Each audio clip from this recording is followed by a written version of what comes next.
Saving Magdi by Ruth Magdi Hargrove.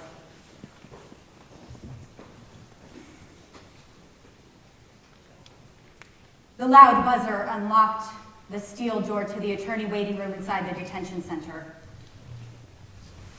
The door auto-locked behind me. I handed the guard a slip for my 29-year-old Cameroonian client. The guard barked, "David Musa," and I peered down a corridor, the portal to the prison bowels. David, dark-skinned and slight, materialized at the far end, his hands behind his back as if handcuffed, shadowed by an armed guard. He'd committed no crime. He'd fled 8,000 miles to ask for asylum at our border. Instead, Immigration and Customs Enforcement, otherwise known as ICE, shackled, handcuffed, and delivered him here 120 days ago. His posture erect, David looked straight forward, impossibly gathering shards of dignity despite his neon orange jumpsuit, the white tube socks, and the slap his cheap Walmart shower shoes made against the echoing tile. His face blurred, and I time-traveled backward 80 years to 1940. I imagined seeing my then 16-year-old father step off the SS Samaria at Ellis Island. He held his Deutsche Reich passport. On its cover, two eagles grasped swastikas in their talons, and a giant red J for Juden bled large. I shook my head to clear the image. Just then, the guard deposited David in a tomb-sized room. David was clean-shaven, with red-ringed eyes, too old for his face. I explained I would be his asylum lawyer, and began. "Why did you leave Cameroon?" "Security forces shot me." "Why?" I asked. "The dictator, Baya, has been trying to erase us since before I was born. We were the minority, and if we opposed him, the police would arrest us, beat us, or kill us. He sent the military to hunt boys over 15. And each day when we woke up, we turned on the radio to hear that another dead body had been left on the roadside. One day, my friend Joseph, who ran the radio station, announced a protest. 1,000 youth came out. We sang, "We want peace," and "Stop killing youth," as we marched. Military trucks filled with army soldiers wearing black masks and carrying big guns surrounded us and started shooting. David scraped his chair back and pulled up the left leg of his jumpsuit to reveal the scar from where the bullet pierced his knee. My shoe filled with blood. My leg collapsed, and I crawled to the side of the road. 14 died. 2 were my friends. He said other friends dragged him to the hospital. Lying on a gurney with his eyes closed, he did not see the photographer from the radio station who snuck into the hospital to take his photo. The photo went up instantly on the radio station's Facebook page, captioned, "Youths wounded with live bullets," one of which is David Musa, Atwed neighborhood. On his gurney, David's cell rang. And his friend yelled, "Soldiers are in your house!" My blood ran cold, David told me. They knew his name and where he lived. His friends dragged him off his gurney and into the jungle moments before soldiers stormed inside.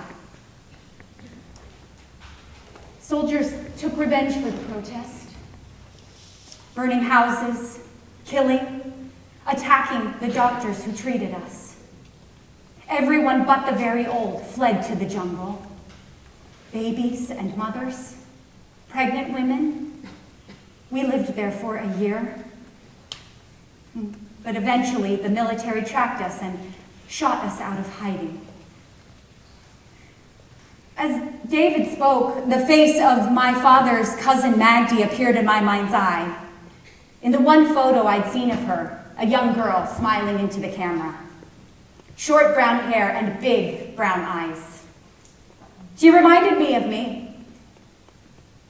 Dressed like a tomboy, a dreamy look in her eye. She had her whole life ahead of her. Magdi and my father were born 9 months apart to sisters in Vienna. Raised more like siblings than cousins. When Nazis occupied Vienna, Magdi and her family fled, only to be trapped in Romania, where they hid in the forest. Nazis captured Magdi and forced her, with 998 other girls, on a transport to Auschwitz. As my father aged, Magdi remained 19, dead in the dust of Auschwitz. He remembered her in my middle name and then never spoke of her again. Back in the detention center, I heard David exhale softly. I realized I was with him in this room because he had been caught up in the same violence and hatred that had consumed my father and Magdi. Violence and hatred I'd recently felt glowing in my own world. I'd watched neo-Nazis on TV, goose-stepping down Charlottesville streets, bearing tiki torches and bellowing, "Jews will not replace us!" Not long after that, a former law student of mine, now an asylum lawyer, called me. "Professor, my agency needs volunteer lawyers for imprisoned asylum seekers. Lives are on the line." I'd like to help, but I've never tried an asylum case in my life. "If you don't take David's case, he'll have no voice." Well, from that moment forward, I was a novice with a death penalty case. If the judge denied David's asylum, ICE would deport him to Cameroon. He would be hand-delivered to the men who had been hunting him for 2 years. I had 4 weeks until the hearing, and I didn't even have a real office. I had a triangle desk wedged into the corner of my family room and a printer that labored noisily before giving agonizing birth to a single sheet of paper. I researched frantically and learned that the law entitled David to asylum, but the judge would grant it only if she believed him. This was a trial of credibility. 2 weeks before the trial, I flew across the country to meet with Joseph and a few other Cameroonian refugees who could corroborate David's story. In a sweltering one-bedroom apartment, I took witness statements. I listened to each witness speak about the massacre, and then I wove their memories into one chronological story and filed my pre-hearing brief. The day of David's hearing, I sat in the courtroom, drenched in fear. David sat next to me. He hadn't slept all night, hoping it was his last night in this prison. The judge took the bench.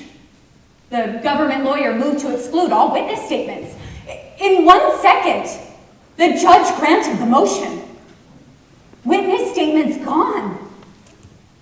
I felt tackled from behind. Our case had been ripped out by the roots. The judge would never see the corpses riddled with bullets from the same guns that shot David. She wouldn't hear the photographer confess that he'd turned David into a human sacrifice to prove Cameroon's atrocities. And only an hour into the remnants of our case, the judge silenced David's testimony. "We have to stop due to time. Return in 6 weeks." David looked back at me, sucker punched, as the guard returned him to the prison valves. I navigated my way out of the prison, my glasses fogging with tears dripping below the frames. When I crawled inside my ancient Hyundai in the prison parking lot, my Powerlessness boiled into hysteria. I'd lost life-saving evidence. David would die. 6 weeks later, the trial resumed. The government lawyer put David on the stand to be cross-examined. In an effort to suggest David was lying, the lawyer quoted from an excluded witness statement that differed from David's testimony. I objected, pointing out that counsel couldn't cross with statements he'd asked to be kept out of evidence. The lawyer pleaded, I've prepared my whole cross with those statements. Sustained. The lawyer deflated. With both sides presented, it was time for the judge to rule. This is all about credibility, she intoned. On the one hand, the respondent is the only witness in his case, and that weighs against him. My breath was shallow, and my chest tightened. The judge became a human pendulum, suspending David between life and death. On the other hand, one witness, if believed, can prove his case. The pendulum swung back. But there are some inconsistencies in his account. Finally, but his testimony is detailed in ways that suggest its authenticity. The pendulum stopped. Respondent is entitled to a grant of asylum.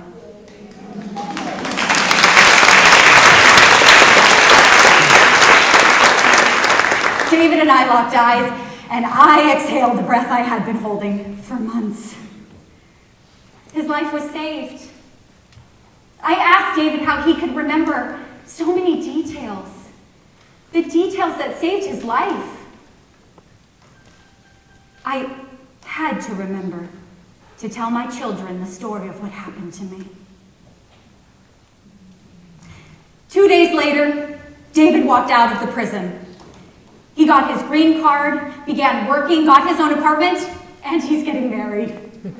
He jokes he'll name all of his children after me. I hope he names one after Magdi, to raise her from the dust of Auschwitz, and to keep her alive.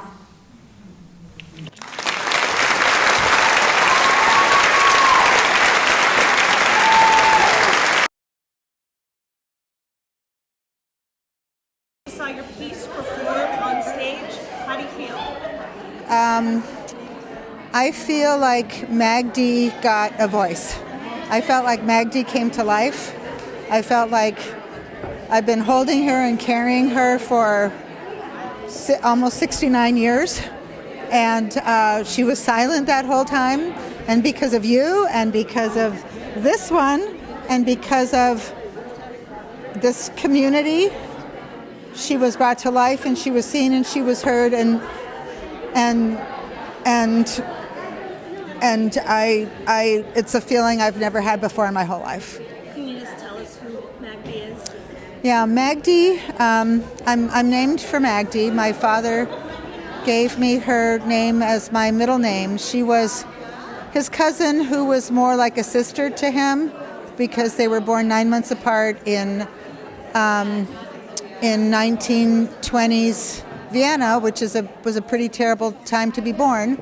And when Hitler came, they were separated, and her nuclear family ran to Romania, and the Nazis found her and took her to Auschwitz, and she died when she was 19.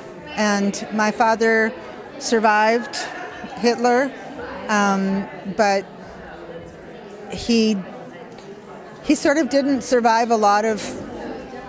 He didn't emotionally survive a lot of the experience of being a Jew in Hitler Europe, and I don't think he ever got over losing Magdi, and so I carried her around for a long time, and I really found her again when I started doing asylum work.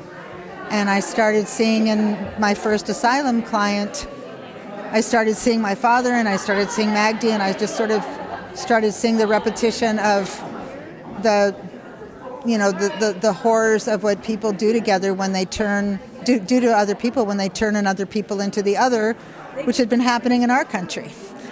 But the rise of anti-Semitism right now, how important is it to get stories out like David's and Magdi's? I think it's really important. I want to really thank you for that question, because you and I have been working together on this for years, and all of a sudden, when this story gets out, it's like, oh, well, our former president is having dinner with Holocaust deniers and white supremacists, and there's a part of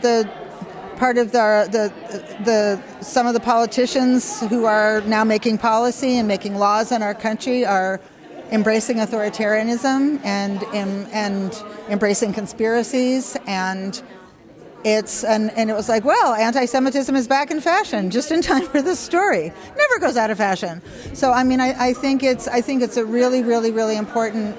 I think it's really important to get out, and I thank you for helping to get it out. Melanie, just a little bit about this case. Did it call you the responsibility to bring Magdi alive again? Tell us.